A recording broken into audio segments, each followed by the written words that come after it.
This is RPD Officer Leon Kennedy, and you're listening to the Let's Talk Resident Evil podcast.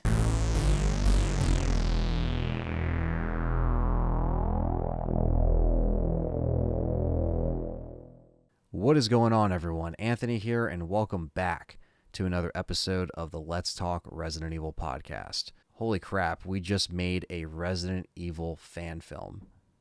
It's done. It's in the can. It's over. It was one of the fastest weeks of my life, it felt like. And it was the best time I think I ever had. So we're going to get into that here. And if you see me looking down, it's because I have notes and I have people I want to thank and stuff. And obviously, you know, I want to thank the fans because, first off, because we wouldn't be here without any of you guys, and raising over 50 grand for the Indiegogo, and like just and meeting people on set that also put in a lot of money and everything. And again, I'm going to list some names, but I'm just like over the moon because I didn't know when I was going to record this. You know, I've been back for about a week now. I didn't know exactly, you know, how I was going to like approach this. Obviously, I don't want to get into spoilers. I don't want to, you know, talk about too much because there is behind the scenes photos and stuff that are out there that my girlfriend Callie just did an amazing job. She's obviously a photographer, and I put all the links down below as well. And Callie A Photography, everything's down there. Getting people kind of, you know, excited with those photos, and obviously they've been shared across social media. But it's been getting a lot of people talking and a lot of people excited. And Bloody Disgusting obviously covered us right when we wrapped, like right after. They've obviously covered us in the past, but they put the photo that she took on there on the website, and it was on like the front page. Like, that's just like unreal to me, you know? So we had Callie kind of capturing these moments because, like I said, it was such a fast week. You know, you're not thinking about taking pictures. You're not thinking about trying to get the, you know, those moments that kind of fly by because, again, you're working, like we're all working 20-hour days, you know. It was a very long shoot, but it also just went by so fast because you're just like so in the moment. And Callie captured those. So everything you're seeing from the coverage, from behind the scenes, unless obviously it was taken by someone's, you know, phone or whatever, but most of the time Callie took those photos, and I can't thank her enough for jumping in the trenches with us, and also just, you know, taking the photos that we just are going to look back on and just have those memories forever. And I got some behind the scenes stuff too in terms of video, but that won't come out until after the movie's out, you know, for multiple reasons, obviously, because we want to have some kind of mystery to some of the scenes. So the same thing goes with the behind the scenes. We're like, yeah, we posted a lot while we were doing that stuff. It's not really typical where like you have behind the scenes right from the get-go while we're filming, but I think it was because it's usually after the fact, but I think it was like everyone was excited, and I think it did kind of give people an idea of what we were doing and how serious we were. So I think if anything, it did kind of help. I mean, obviously, yeah, you're seeing a little bit more, but it's also stuff that we plan on people to already expect, like, you know, showing Hunk, showing Jill, some of the sets, the keeper's room, the hallway. Like, those are stuff that were also shown in the teaser, and all those sets were broken down from Utah. Andrew and his dad drove 2 days over to Iron Mountain, Michigan. And, you know, obviously the building process was the real extensive part. That was like all the details had to come together. And between Andrew, his dad, and shout out to Rob Knorr, who really helped us out like so much, you know, and he really did Andrew a solid, and they started building. I mean, they really started working. So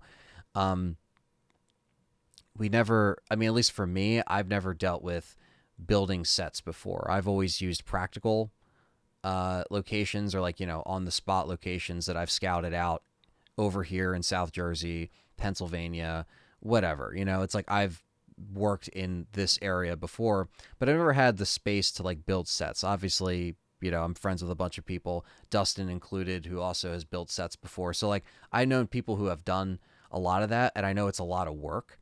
And man, it definitely was a lot of work. It was basically all hands on deck as people were coming in. Everybody, it was funny. I got there. So we left Thursday night into Friday. This was October 19th, into the 20th. So we got there, and Andy calls me and he's like, yeah, can you help out on set like as soon as you get there? And I was just like, yeah, I'm in, even though I just drove, like it was kind of weird. I just didn't care. I was like so wired, and obviously I want to meet everybody, make a good impression, so you're kind of nervous, like you're kind of going in, like you just want to make sure you want to see the vibe. But like, man, Rob and Andrew were awesome right from the start. And just the jokes that were being made, like it was, yeah, bud. Yeah, there's a lot of funny things that we were just saying to kind of keep the energy, going, because everyone was exhausted by that point, because again, especially Andrew and Rob, like being there for I think a week ahead of time, just like building and not stopping. And also like, and Rob was awesome because he like gave me a shirt to work it. Like he had extra work shirts and stuff like that. He gave me like, like these shoes that he was about to like to throw out, because like you're in this like warehouse and it's like your clothes turn black basically, there's dirt everywhere, things like that. So like it was very like you had to get your hands dirty basically, to like literally your hands were, just all cruddy. And yeah, we had to work really hard, but that's kind of what you're doing when you're building stuff. You know what I mean? You're using stuff, you're cutting stuff. They were very crafty in their own way. I don't think they give themselves enough credit, but I just want to say that like, yeah, Andrew and Rob, like you guys like were killing it with like, because there was like saws and there was like stuff I've never actually used, but I learned a lot just from a lot of pointers that Rob gave me and everyone else. And again, I have a list of people that I want to, thank and kind of go down. But yeah, so like right from the start, it was a hustle, and we knew it was going to be this way.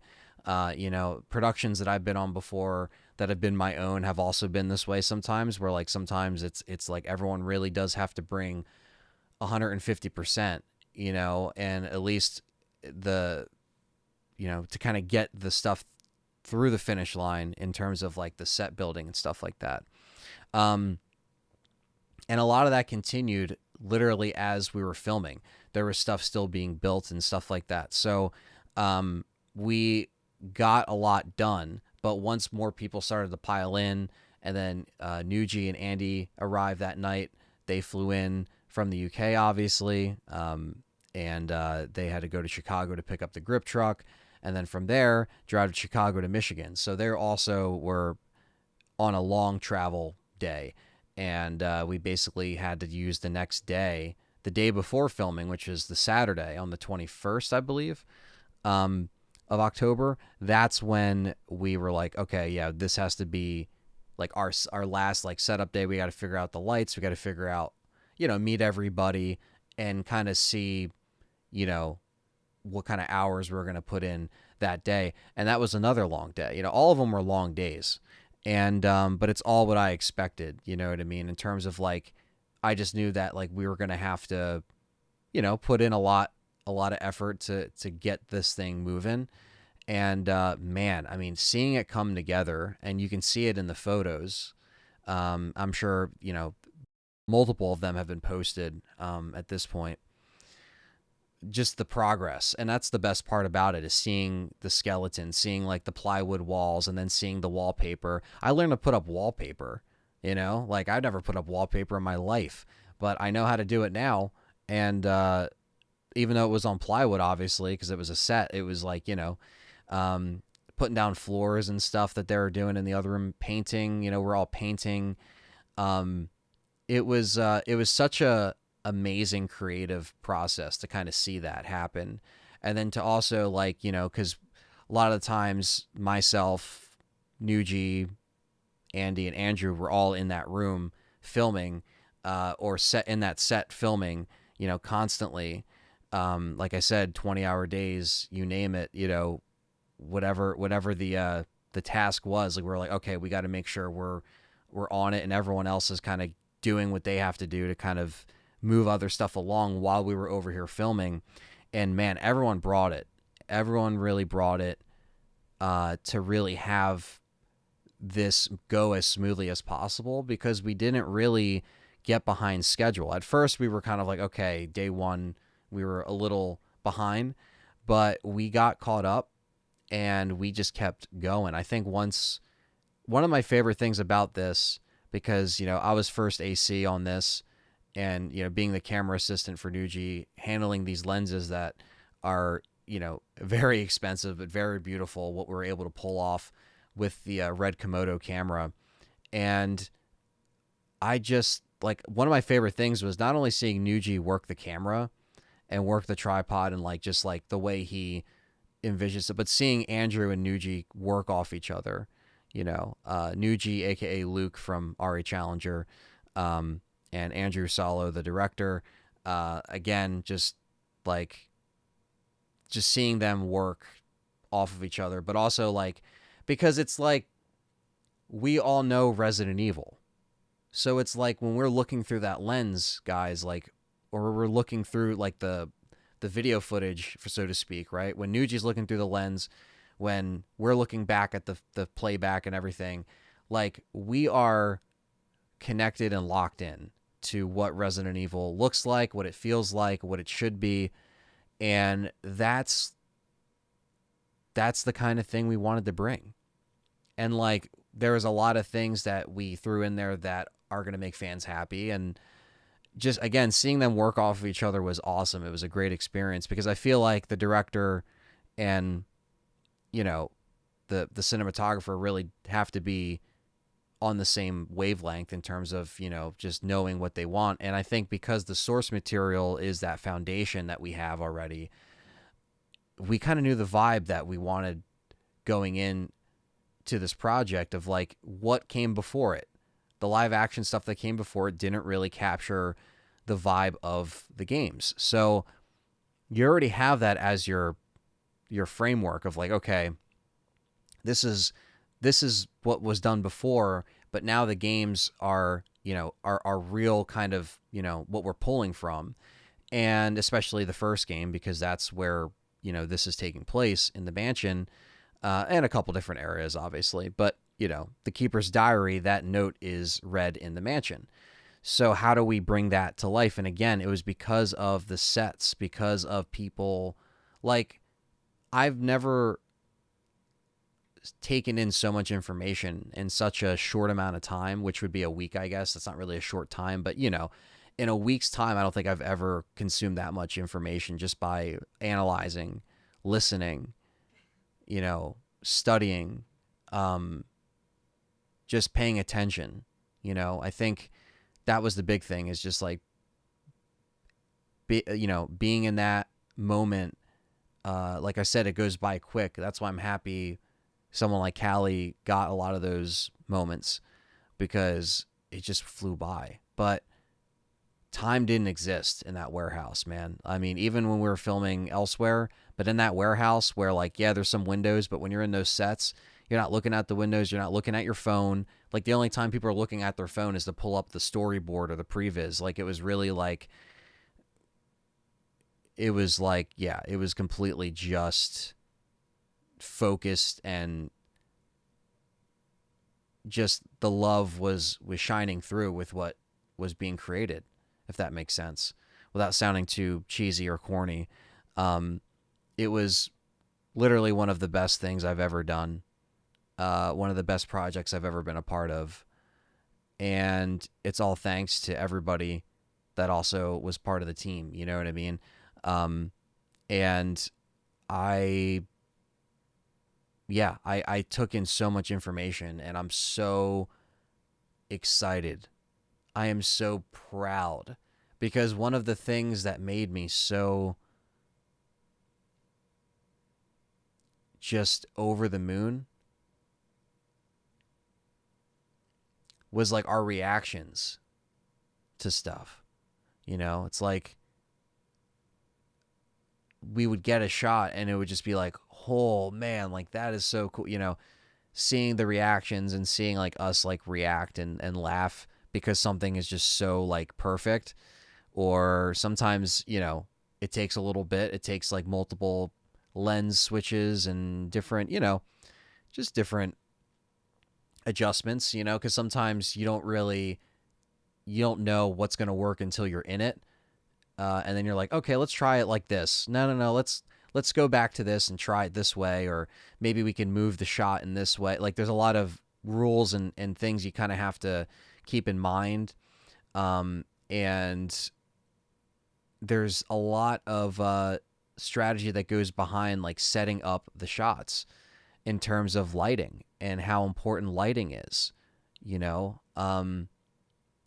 This is the most I've learned about lighting in terms of like, obviously, you know, it's important, but it made me just overthink everything for like my projects now, where I'm like, okay, now I really got to step it up, you know, with a lot of just like, because even if you don't have crazy studio lights like we had, where like we rented some pretty serious lights, you can still make do with like, you know, stuff that you have, or obviously invest in like a little bit of better equipment and just the way you can bounce lighting off and like Nuji knew exactly what he wanted with the lights, and his communication to shout out to Josh, who was holding it down for the lighting. You know, again, it was just a good communication between everybody, because it was again, like everyone had to be like, this is the vision, this is kind of what we're going for, and taking all those times to set up the lighting for the shots or like to adjust it.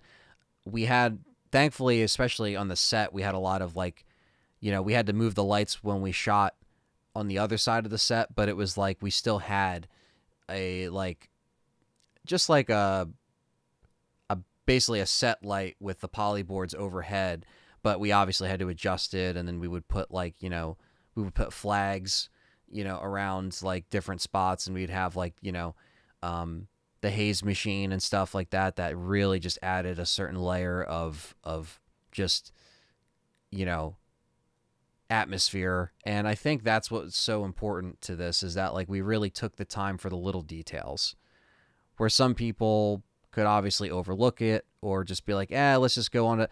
We weren't rushing. We took our time. We knew it would take time. We knew the time, because again, while the machine started moving, we knew, okay, this is how much it's going to take. This is how long it's going to take, especially after the first day. The first day of filming was on the Sunday, the 22nd. And then we just kept moving, you know, from there. We were in that keeper's room, I think, for like 3 or 4 days. Yeah, it was amazing to see the sets in real life. Like I'm standing there and I'm in the keeper's room. I'm in the hallway of the mansion. Like it was insane. It was insane. It just doesn't seem like it happened. It just seems like a dream, you know? And it was a dream come true in many ways, you know?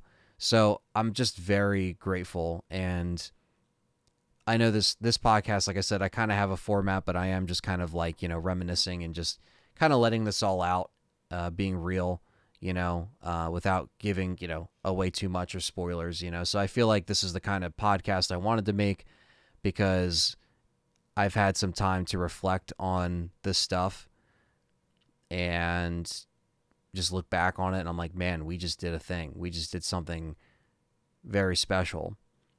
And we really didn't have any, you know, problems that completely caused, you know, us to go behind or anything like that.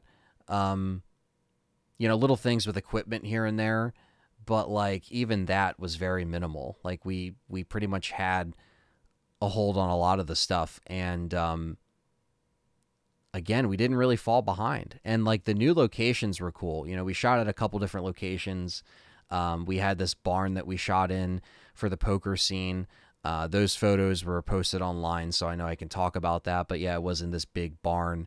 It was such a cool location, and it wasn't very far from where we were already at.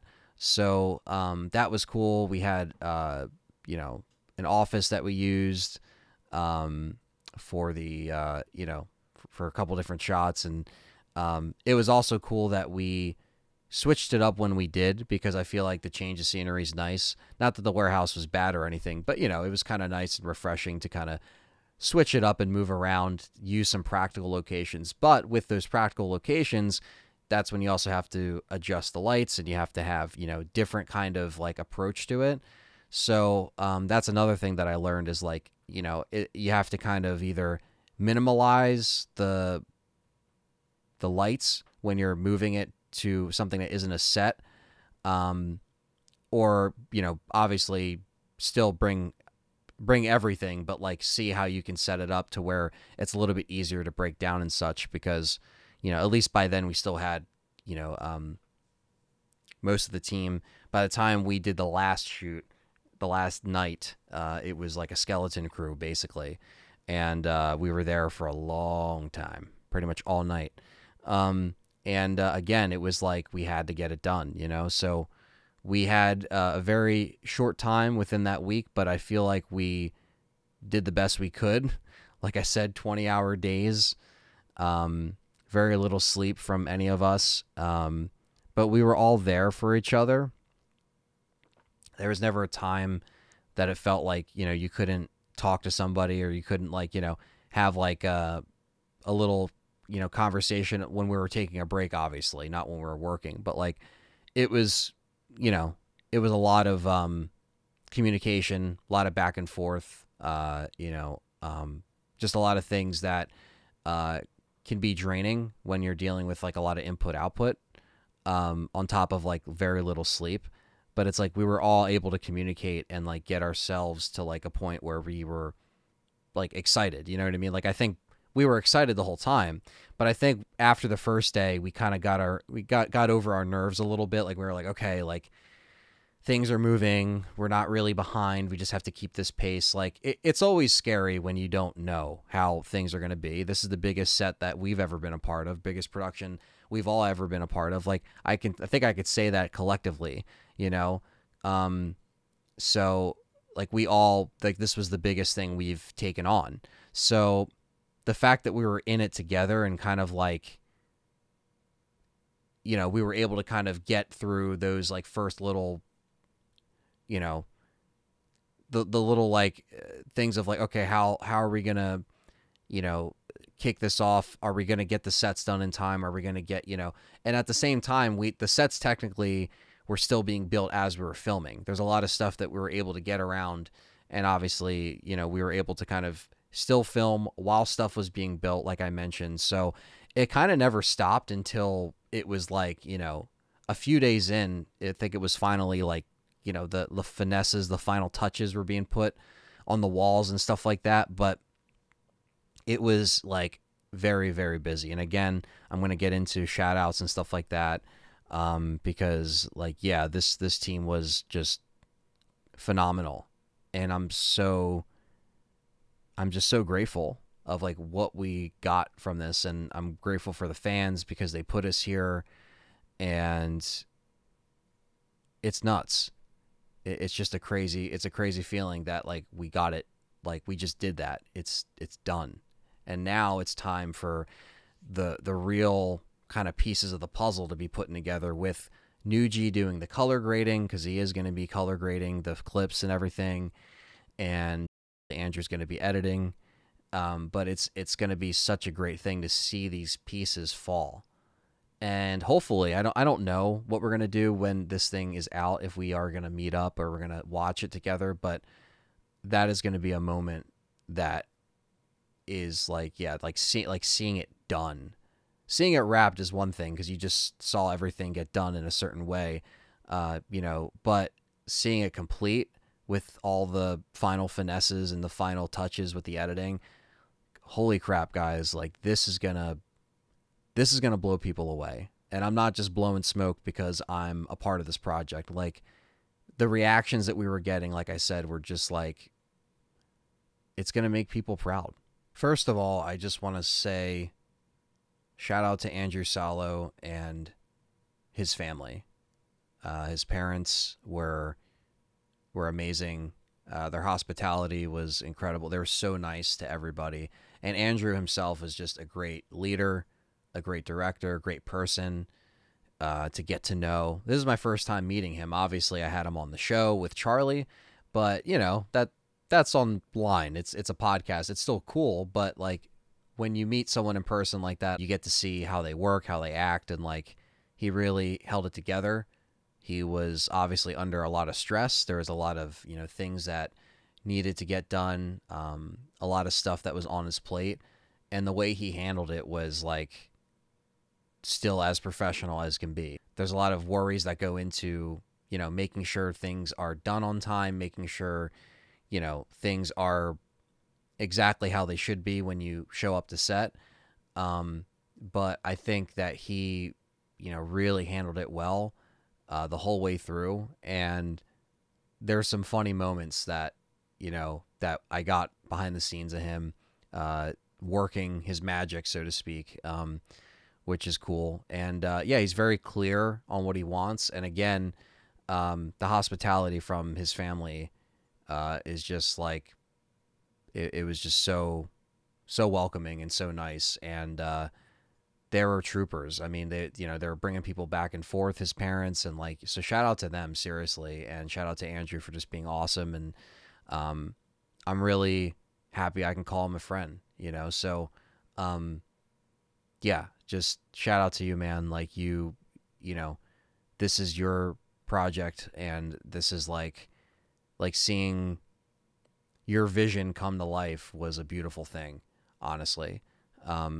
So yeah. And same thing with, you know, Nuji, my brother, you know, like such a great, you know, just such a great experience watching him, because obviously he's, you know, he's known for Resident Evil Challenger, who I, you know, grew up watching, and I know that might make him feel old if he watches this or listens to this, but it all starts from something, right?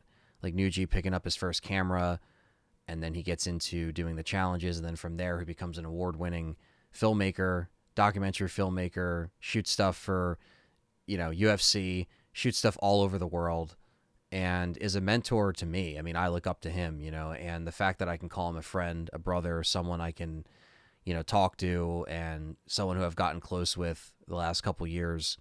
Shout out to you, man, because, you know, watching you work was like just awesome. And man, like what you were doing with that camera was just crazy, and what you were able to pull off. And like, man, you killed it. You killed it. And you were, you know, you were someone that, again, I grew up watching, and I never would have thought that like we would be in the same room making something like this together.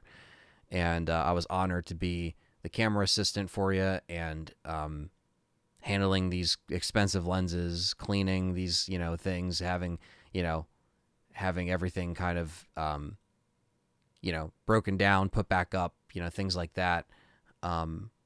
We kept each other going, you know what I mean? So yeah, even when moments we were just like, man, how are we going to do this? Or how are we going to, you know, pull through if we're tired? You know, it was like we kept each other going. All of us did. I mean, that goes for everybody. But yeah, I want to shout out him, Andy from Biohazard Declassified, the big dog in this production, the producer, making the Indiegogo happen, making sure everything is sorted with, you know, Airbnbs and booking stuff. And like, you know, like he was running on, you know, I don't even know how many hours of sleep, barely any. And he was still just like on it and precise, like made sure that everybody was taken care of first. Like, but himself, like it was like it's like he wouldn't, like, you know, he would get an energy drink for himself. But I feel like Andy is so nice, and he's just so like, he just wants to make sure that everything else is sorted, like his job, like what he set out to do.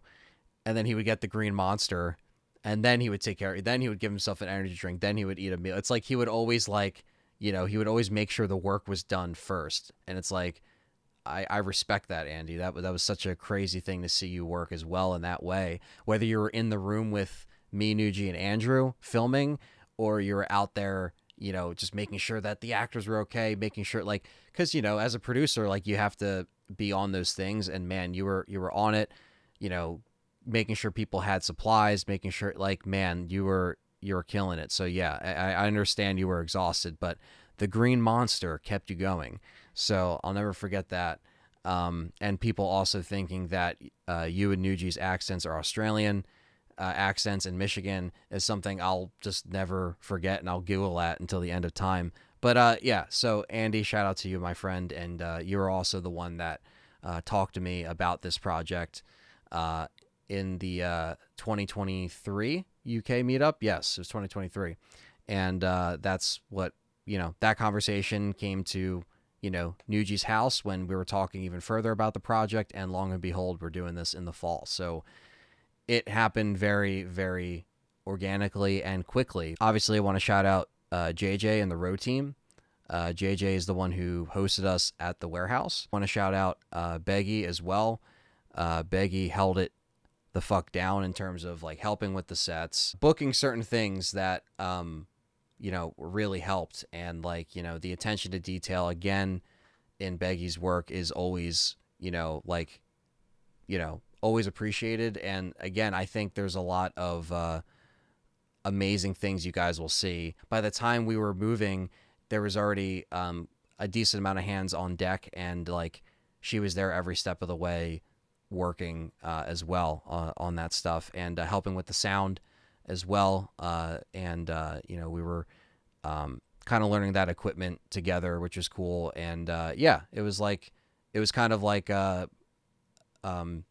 one of those things like where a lot of the different labels, or the like what you would be considered on, like you're kind of just doing a bunch of stuff, especially on a independent film like this, where it's still very DIY in that sense, where like, we couldn't hire a bunch of set designers to come in and do, like, we were like, the hands were the hands that we had, right?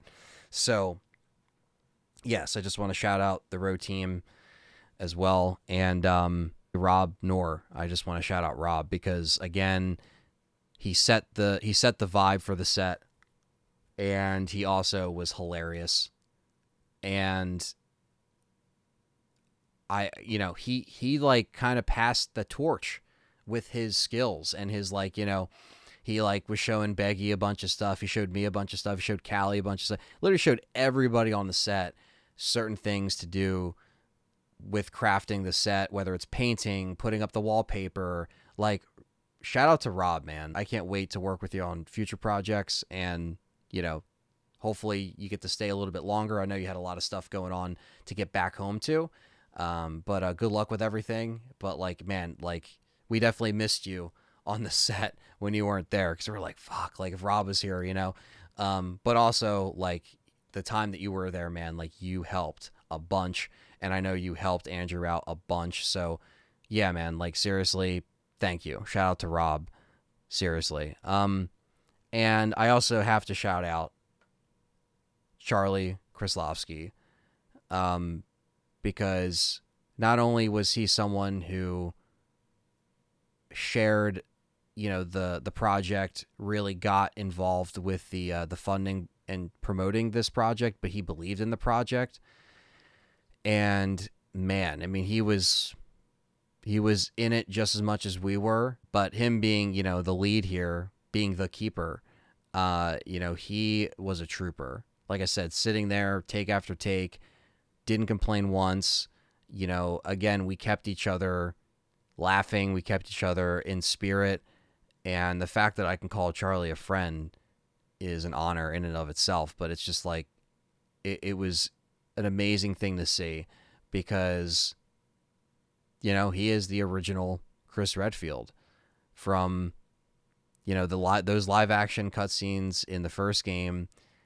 From the moment that you turn on that disc, You turn on the console, you have the disc in, and it opens up with him being chased down the hallway, screaming. It goes into his eye. I mean, that's my childhood right there.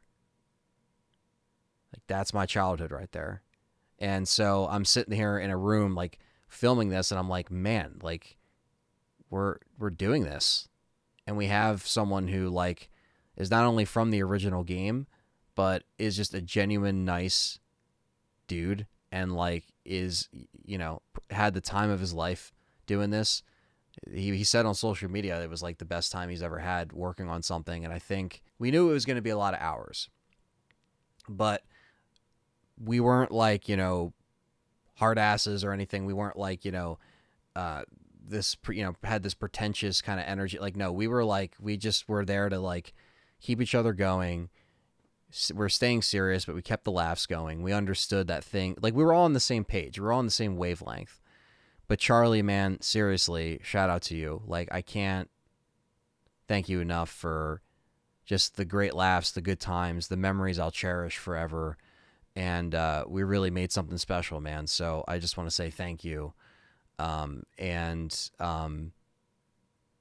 know, he gave me a big hug when we were on set the one day, and he just was like, man, like, you know, you and everyone, like, you're just killing it. You know what I mean? You're just doing a great job. And yeah, I'll never forget that. And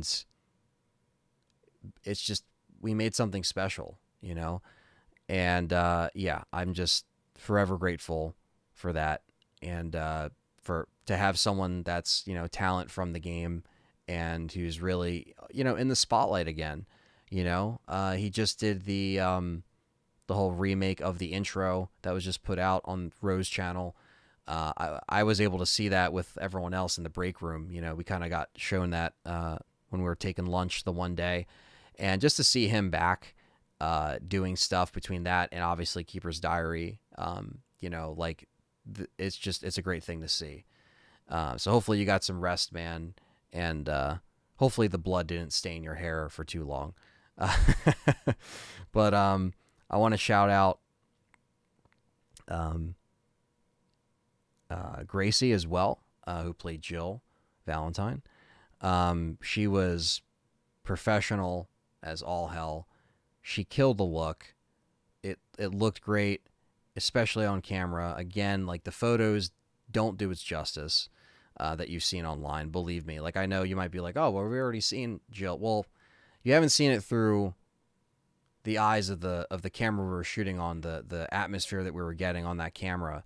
Yeah, it's gonna be crazy. And she was, like, professional. I didn't realize, like, this was her first, like, short film ever, and she handled it. Obviously she did the teaser, but, like, that was a teaser. Like, this being her first short, she handled it like a pro.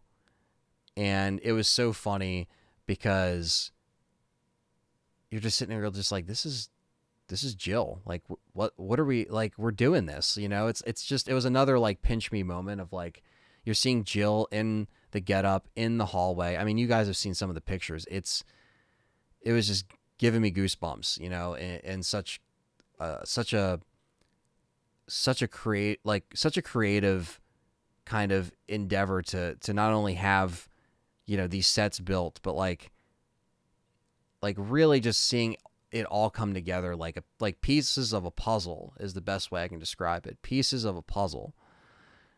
It was just great. It was such a creative week of just, like, so much creative energy and just, like, different things bounce. It was just such a great thing. And seeing the actors bring, you know, their A game, their S plus game, like I said, like before in the other video, bringing in the Resident Evil reference. Yes, bringing in all the efforts to kind of make this project what it is. You know, there's also some stuff I can't say for some actors just because we're keeping the stuff hidden, but everyone else that also acted in this, like, everyone else that I can't mention, but everyone else, like, amazing. I also want to say, yeah, Christian and Darian as well. They also did an amazing job. I also want to shout out Corey McComas as well, who is an executive producer, threw in a lot of money for this project, but also is a really cool guy and actually helped out a lot on the set. Him and Beggy were really working hard to put the final touches on the lab. Brandon Salisbury as well, who also is doing his George A. Romero documentary. You might know him from that.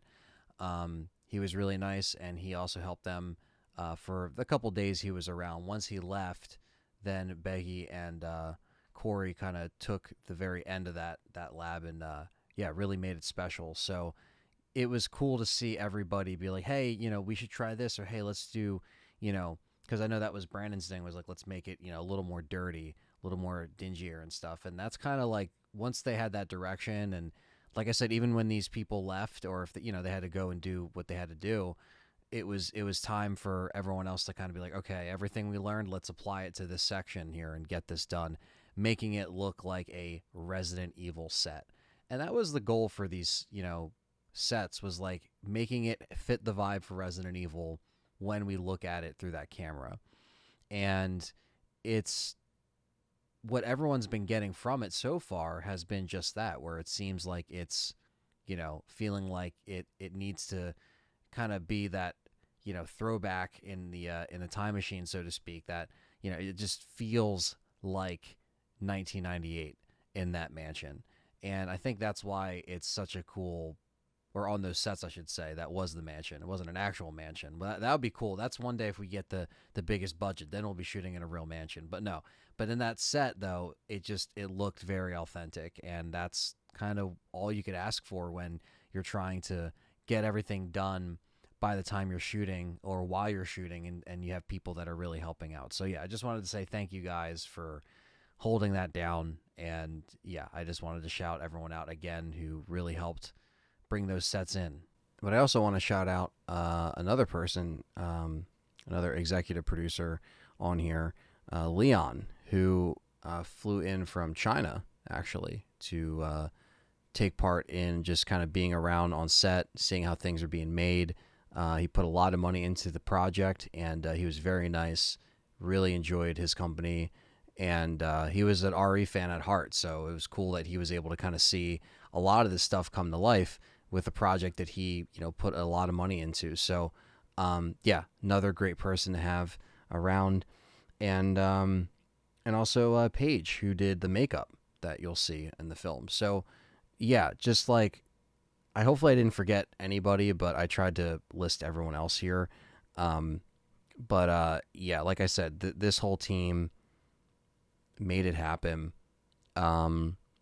And the fans obviously made it happen first, because if it wasn't for us hitting that goal, we wouldn't have filmed anything. We would have just been like, all right, on to the next thing. And we would have never had this creative week that we just had.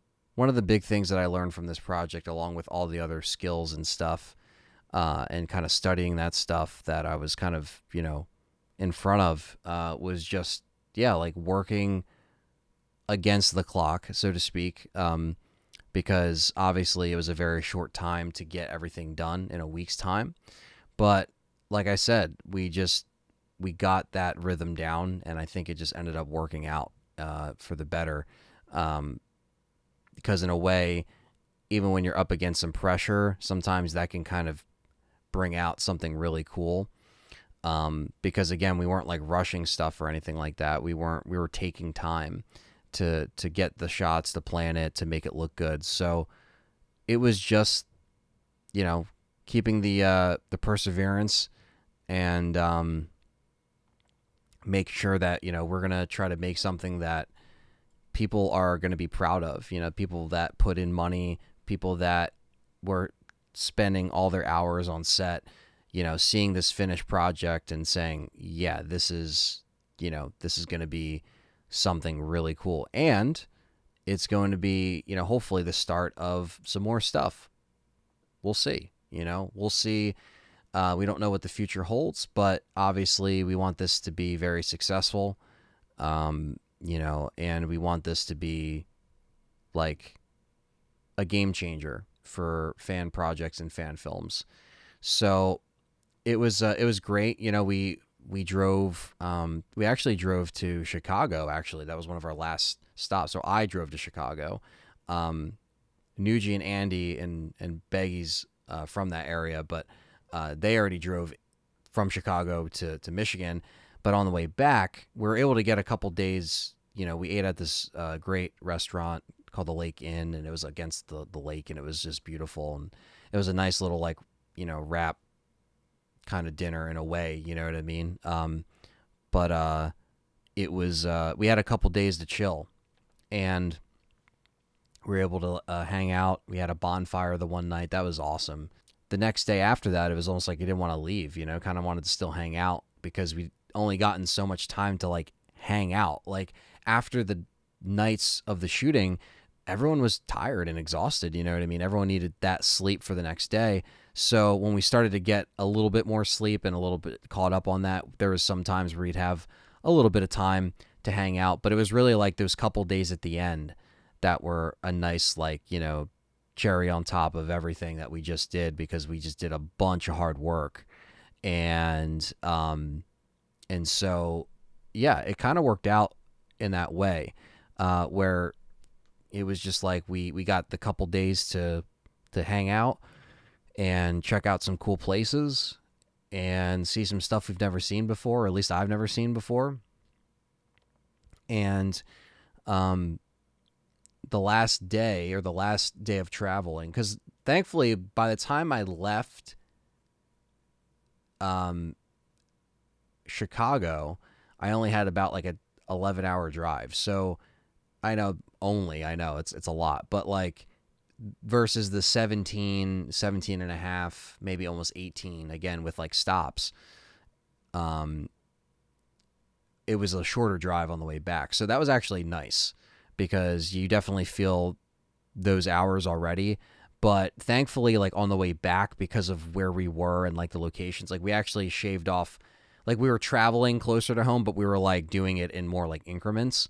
And then when they returned the grip truck, we hung out with Beggy, which is cool. So it was at the very end of everything. The last night we actually stayed together. By the time we got to Chicago, it was just me, Callie, Nuji, Andy, Beggy, and we just hung out. We didn't get deep dish because they're all closed, but we got the other Chicago style pizza, and I'm blanking on the name. But Beggy shouted that out, and we got that. And we watched Shaun of the Dead because she's never seen that. And that's how we ended it. So it was such a great, last couple of chill days.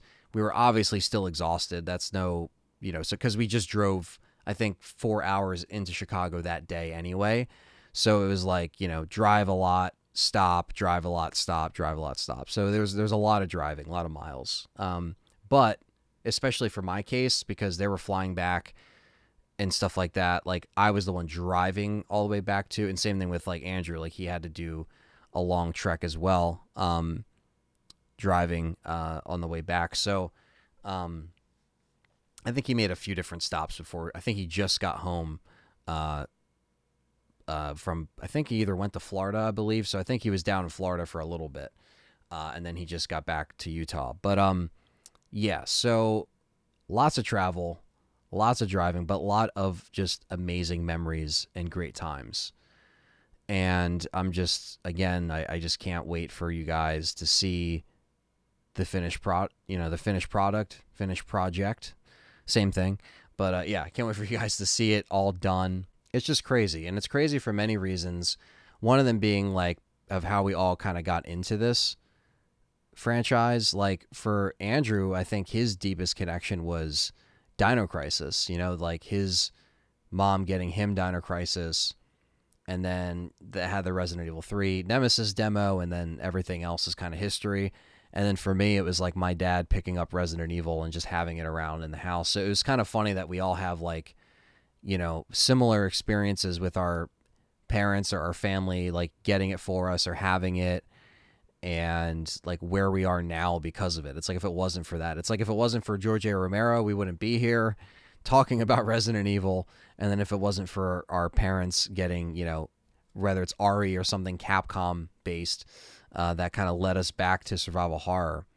It's just a very wild thing to think about. And we did it. We just shot a Resident Evil fan film, and it's getting a lot of coverage. It's getting, a lot of good buzz. And again, that's what we want. We want people to see this thing and really be proud of us. So I hope I'm not talking in circles too much with this. Hopefully I'm kind of bringing kind of back some of those memories of those days and kind of just laying it out for you guys, giving my thanks to everybody. Yeah, I'm definitely just still kind of just, I don't know, just very grateful. And then also just like very, just like, what the hell just happened, because it was definitely a very, very long week, but it was a very fast week at the same time, because it really does go by when you're having a good time. And we all had a good time, even if we were running off of, no hours of sleep or a couple Red Bulls or green monsters or coffee. Also the catering was on point, by the way. We had really good food that kept us going for breakfast and lunch, so that was good. Got to keep everybody fed and happy, right? But yeah, that was also good. I'm just very happy. Like, the vibe on set was great. The things that we thought were going to be problems, like, we, pretty much avoided. Like I said, all those problems. Like I said, there's little things with like equipment that are just out of your control.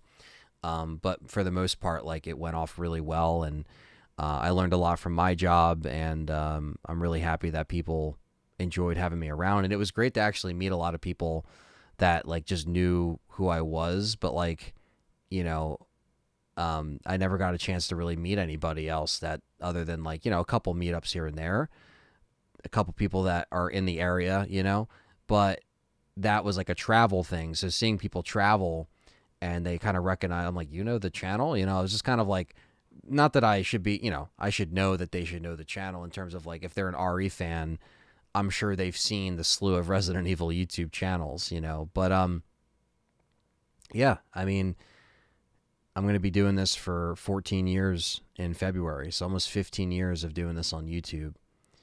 And, it's crazy that, I'm still here sticking with it with the podcast. I'm still doing content. I'm still kicking. I'm still trying to stay relevant and do stuff like this, that even though it takes a couple weeks out of this channel in terms of content, I was able to step away and kind of learn the craft even further, make something special, come back and just feel inspired. And I definitely do. I feel inspired. I feel kind of rejuvenated a bit. Obviously, after I got some sleep, after I got some much needed sleep, I definitely feel revamped, but also just like, all right, now what? What's next for my film projects? What's next for this channel?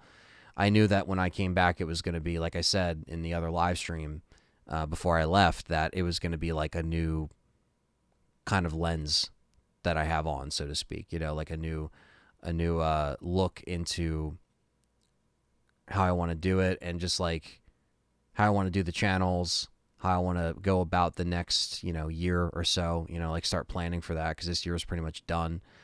Really try to execute on some of these ideas that, I've always had, that I've been maybe just like too afraid to do, or like not feeling confident enough. Like, no, this is like, yeah, this is pushing me for good reasons. So, but yeah, shout out to the cast and crew, everybody.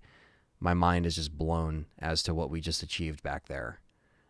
So yeah, I can't wait for you guys to see it.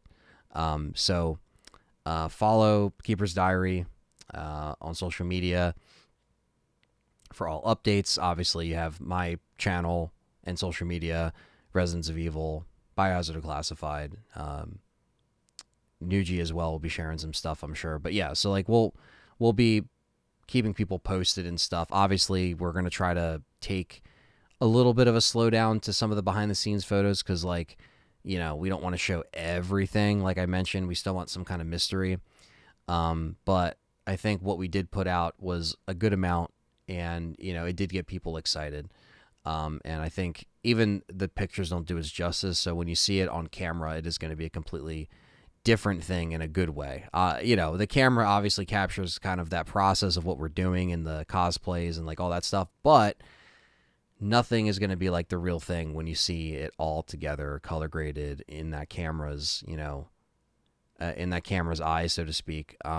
Yeah, it's going to be wild. So, I can't thank you guys enough for sticking with me. And I hope you enjoyed this episode of the podcast. I kind of just wanted to dump all this information and thanks into this one podcast, and I'll talk about it more on the live streams as well. But I wanted to do this first to not only bring the podcast, back this month, because the last podcast was last month. It was for separate ways. So now this podcast is just more like, okay, where I've been, what I've been doing. I haven't been lazy, that's for sure. I've been busy. So we've all been busy. So there we go. But yeah. Thank you for everything. If you're listening or watching, you know where to find LTRE on Instagram, Twitter, also Discord as well. Please click the Discord link. I'm working on getting an actual, getting it boosted and getting an actual, link that's, /LTRE. But the Discord got a completely revamp, completely just, it's updated now, and it's still in the process of being updated. So mind the changes that might be happening a little bit, but most of the foundation is there, and everything is pieced together. We're coming back pretty hot with the Discord stuff. I kind of want to bring that bump in a little bit, make it a little more consistent. But obviously, you can also support me on Patreon, YouTube memberships for exclusive shows and early release and polls, obviously. And the next poll, the poll winner was Parasite Eve for the next live stream that isn't Resident Evil. So I will be kicking that off probably next week. By the time you guys see this, so there's not just going to be Parasite Eve streams. Obviously, I'm going to pepper in Resident Evil stuff, but Fatal Frame was winning, but then Parasite Eve took over. So Parasite Eve won the original. The supporters voted, and that is going to be the next live stream. I've never finished it. I've played it a little bit, but I've never actually played it fully or have finished it. So that's going to be interesting. It's going to be a little different, but it's right in the RE kind of lane, right? So can't wait to experience it together with you guys. And yeah, there's going to be more live streams, some more videos coming soon. So I just want to say thank you guys for your patience, obviously, because I needed some time to rest when I got back, but also to kind of plan my next attack for content and everything else. So LTRE merch is also down below. You know where to find the podcast: Spotify, Apple Podcasts, Libsyn, for free downloads. And I think that's all the plugs. I'll put all the other links down below for the Keeper's Diary. But that's it, and that's that, guys. So I love you. Thank you for always returning. Thank you for always coming back. I know there's a million RE channels and content creators nowadays, but thank you for coming back to me, because we were in the handful of one of the first. So we're still here, still kicking, and we're making some fan film goodness along with a team that has a vision and knows what they want and is going to make fans really happy with what we just did back there. I can't wait. So stay tuned for more updates, and live streams will be returning next week as well, like I just mentioned. So stay tuned for that. I'll probably post the events and whatnot so you know when to expect them. And that's it, guys. So take care, and I'll catch you in the next one.